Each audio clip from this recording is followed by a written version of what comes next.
तैयार हो जाइए साथियों, आज सीटीईटी के इन प्रश्नों को हम रटेंगे नहीं, बल्कि शिक्षक के नजरिए से सिर्फ 5 सेकंड में हल करना सीखेंगे। चलिए शुरू करते हैं। नमस्ते। सीटीईटी का तीसरा नंबर का प्रश्न लेकर आया हूँ। देखिए, इसमें लिखा क्या है। इसमें लिखा है, प्रमस्तिष्कघात सेरेब्रल पाल्सी के प्रारंभिक लक्षणों को लंबे समय से पहचाना जा सकता है। प्रमस्तिष्कघात क्या है? प्रमस्तिष्कघात मतलब चलने फिरने उठने में बच्चा देरी लगाता है, तो ये प्रमस्तिष्कघात कहलाता है। तो इसमें कौन सा होगा? इसका उत्तर देखिए, ऑप्शनों को देखिए। Fine motor, grass motor skill, सूक्ष्म गति और स्थूल गति कौशल। उसके बाद है अंडरस्टैंडिंग एंड कॉम्प्रिहेंशन, समझ और बूझने की क्षमता। ये मानसिक संबंधित होगा, ये पढ़ने लिखने से संबंधित होगा तीसरा। और चौथा है दृश्य या ये आँख से संबंधित होगा। तो शुरुआत में मैंने बताया कि प्रमस्तिष्कघात होता है चलने फिरने वाली। तो चलने फिरने वाली में क्या हो जाएगा? मोटर स्थूल, ग्रास स्किल सूक्ष्म। तो इसमें विकल्प एक सूक्ष्म गति और स्थूल गति कौशल है। तो इसको ध्यान से समझिए। सरल शब्दों में कहते हैं, सरल शब्दों में है सेरेब्रल पाल्सी बोलते हैं उसको। इसको मुख्य रूप से हमारे शरीर की मांसपेशियों, बैठने उठने और चलने फिरने से जुड़ी एक समस्या है। अगर कोई बच्चा समय पर बैठ नहीं पा रहा है, गर्दन नहीं संभाल पा रहा है, इसको स्थूल गति ग्रास मोटर कहते हैं।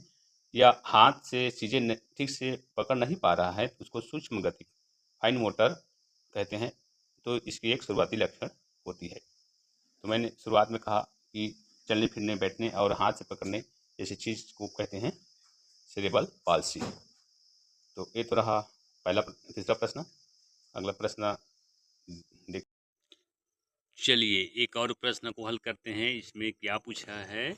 इसमें पूछा गया है कि एक शिक्षक को अपनी कक्षा में विचलित यानी कि डिस्ट्रैक्टेड होने वाले विद्यार्थियों के साथ कैसा व्यवहार करना चाहिए।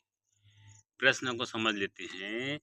How should a teacher deal with student who are distracted in her class, है ना। क्लास में ऐसे विचलित व्यवहार यानी कि डिस्टर्बेड माइंड के बच्चे हैं, और उनको कैसे टीच करना है, कैसे कक्षा व्यवस्था करना है ताकि कक्षा हमारा प्रभावी रहे और बच्चे आसानी से उसमें सक्रिय रूप से भाग लें। तो इसमें 4 ऑप्शन हैं, प्रत्येक ऑप्शन को देखते हैं। पहला ऑप्शन कहता है, हिंदी में देखते हैं, कक्षा को प्रबंधनीय समूहों में विभाजित करके उन्हें सहयोगात्मक रूप से सीखने के मौके देना चाहिए। इसमें कहा गया है प्रबंधनीय समूह में विभाजित कर देना है। इसमें अपने साथियों के साथ यदि वो सहयोग करके सीखेंगे तो उनको सीखने का मौका दे बोल रहा है। अगला कहता है कि प्रत्येक कक्षा के लिए भौतिक पुरस्कार प्रदान करने चाहिए जिसमें वे ध्यान दें। बच्चे पुरस्कार से तो ध्यान देते हैं, लेकिन क्या उसको प्रलोभन देकर ही इसमें उसको पढ़ाया जा सकता है? तो ये नहीं हो सकता। तीसरा कहता है कि उन्हें कड़ी से कड़ी सजा देनी चाहिए। तो अभी की व्यवस्था, हमारी शिक्षा व्यवस्था तो बच्चों को कड़ी से कड़ी सजा देना नहीं है। चौथा कह रहा है कि अभिभावकों को फ़ोन कर बच्चों को कड़ी से कड़ी सजा देने की धमकी देनी चाहिए। तो इसको भी भूल जाओ, ऐसा होगा नहीं, ये भी नहीं होगा, ये भी नहीं होगा। तो हमारा उत्तर क्या होगा? ये ऑप्शन ए में क्या क्या दिया है, देखिए, कक्षा को प्रबंधनीय समूह में विभाजित करके उन्हें सहयोगात्मक रूप से सीखने के मौके देना चाहिए। ये सही उत्तर है।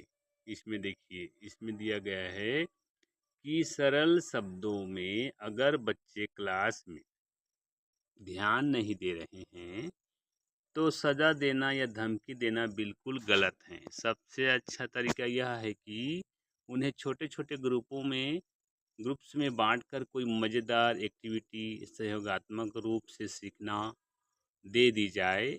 जब बच्चे आपस में मिलकर काम करते हैं तो उनका ध्यान पढ़ाई में अपने आप लगने लगता है। ये बेहतरीन होगा। आज के वर्तमान में शिक्षा प्रणाली इसी पर ध्यान दिया जा रहा है, तो ये हमारा उत्तर सही है। ऐसे प्रश्नों को दोस्तों बड़ा ध्यान से चारों ऑप्शनों को देखते हैं, पहले प्रश्न को समझते हैं, तो हमारा उत्तर सही निकलेगा। तो ऐसे ही यदि आपको हमारे प्रश्न अच्छा लगा तो लाइक और चैनल को सब्सक्राइब कर दीजिए। अगला प्रश्न लेकर फिर आ रहा हूँ। ठीक है दोस्तों, चलिए इस प्रश्न पर गौर करते हैं। यह प्रश्न क्या कह रहा है? यह प्रश्न कह रहा है कि अवधारणाओं को प्रस्तुत करने का निम्नलिखित में से कौन सा क्रम प्रभावी अधिगम के पक्ष में है? अवधारणा, जैसे हम किसी को सिखाते हैं तो बच्चों को कॉन्सेप्ट क्लियर कराना है, मतलब हमने क्या सिखाया है उसको यदि बच्चे में लाना है तो कौन से क्रिया करेंगे? तो पहला कह रहा है कि जटिल से सरल की ओर, सबसे पहले कठिन को देना है, उसके बाद सरल को सिखाएंगे बोल रहा है। तो यह वर्तमान शिक्षा प्रणाली नहीं है। ये कह रहा है कि ज्ञात से अज्ञात की ओर, बच्चे पहले से जान रहा है और उसको उसी को जोड़ देंगे, जो नहीं जान रहा है उसको जानने में तो आसानी से उसको सीख जाएगा। ये हमारा सही है। तीसरा कह रहा है कि अमूर्त से मूर्त की ओर, जो दिखाई नहीं दे रहा है उससे उसको पहले पढ़ाने के लिए बोल रहा है, तो ये भी गलत हो जाएगा। एक है कि आइकॉनिक टू सिंबॉलिक, प्रतिष्ठित से प्रतीकात्मक की ओर, ये भी वही है। सिंबॉलिक मतलब वो जो ठोस अवस्था में है, बाद में बताने के लिए बोला गया है, तो ये भी गलत है। तो हमारा उत्तर क्या है? दो, ज्ञात से अज्ञात की ओर, ज्ञात से अज्ञात की ओर।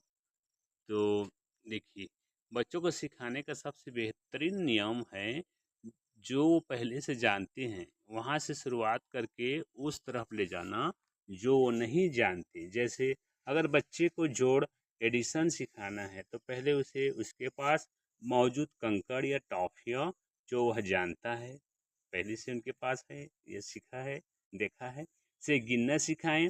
फिर गणित के नियमों अज्ञात पर जाएं, नियम धर्म को बाद में बताने के लिए बोला गया है। ठीक है दोस्तों, यदि अच्छा लग रहा है तो लाइक कीजिए। बच्चों का विकास, डेवलपमेंट ऑफ चिल्ड्रन इज क्या है, कैसा होगा? तो ऑप्शन में देखेंगे, एक सटीक अनुमान लगाया जा सकता है, एक रेटली प्रेडिकेबल, प्रेडिकेबल बोल रहा है। अगला कहा है कि अस्त व्यस्त और अव्यवस्थित है।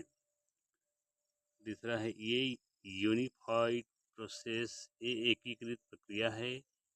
चौथा एक सरल एकात्मक प्रक्रिया है। तो दोस्तों इसका उत्तर क्या होगा आप कमेंट में बताएं। देख लीजिए, इसका उत्तर होगा, ये भी नहीं होगा, ये होगा तीसरा नंबर। क्या होगा? एक एकीकृत प्रक्रिया है, ये यूनिफाइड प्रोसेस है। ऐसा क्यों होता है?